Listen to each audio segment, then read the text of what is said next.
really important and good question. Those of us who spent almost all of the last 4 or 5 months in the prison across the street became very aware of the connections between the way in which the criminal justice system in this county messes over people and steps on people and is a system of injustice incarnate. The connections between that and the money structure that ultimately places power in the hands of those who really profit from leading us to nuclear annihilation. And what we've experienced in very concrete terms in the last, in this court process, has been part of that absurdity and part of that injustice and part of that insensitivity of the world of the courtroom, of the world of the prosecutor, the judge, the public defender, the sheriff's office, all the way down the line, to what are the real human needs that have to be addressed, and the real human circumstances that have to be focused upon in order that some degree of sense and some degree of what we were speaking a minute ago, hope or community, can be infused into the life of our world. And the distance, say, between the court and allowing issues of nuclear annihilation, of nuclear destruction, the issues under which we live, the threat that is in fact the reality of our existence of time, the reluctance of the court to even allow this to become a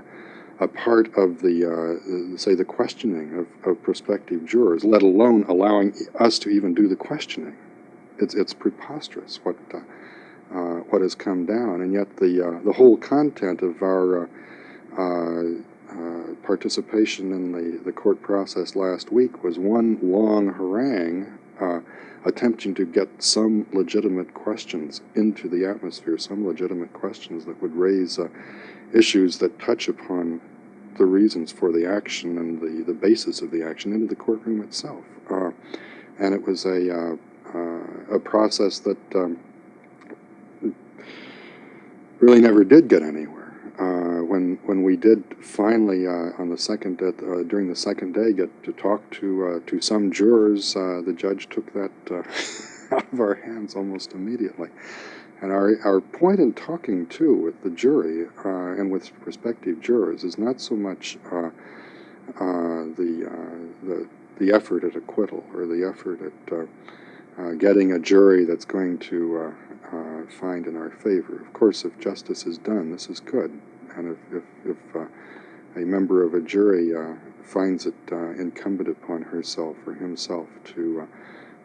take that leap and say that regardless, I'm going to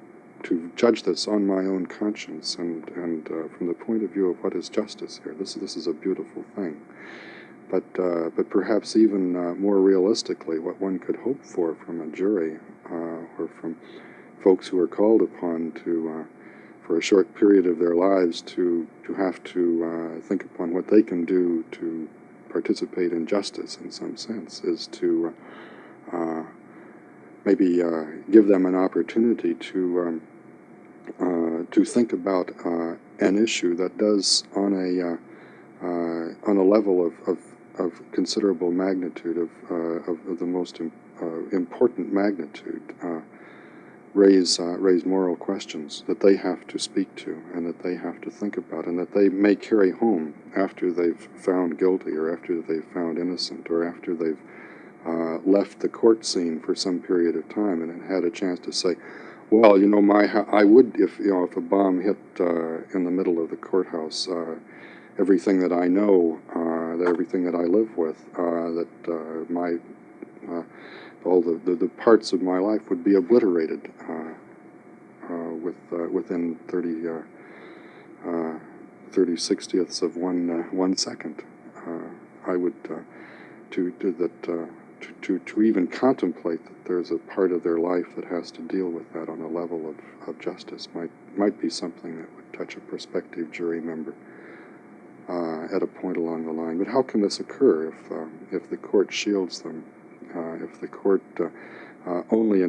raises those questions that would reduce an act of civil disobedience to the simple elements of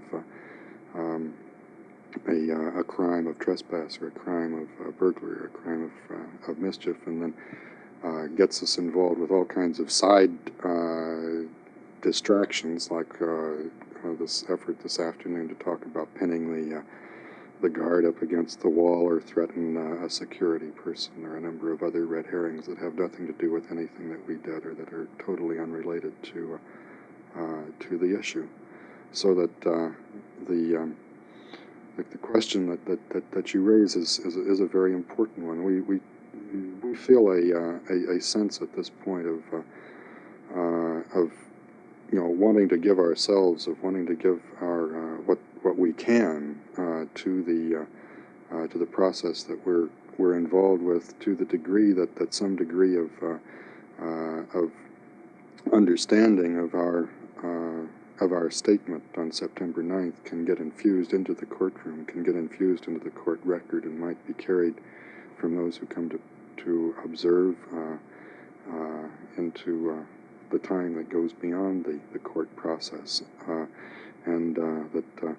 whatever happens to us through that might extend that as we go to prison, if this occurs, or whatever happens, that this might be extended and elaborated through that future course or that future alternative.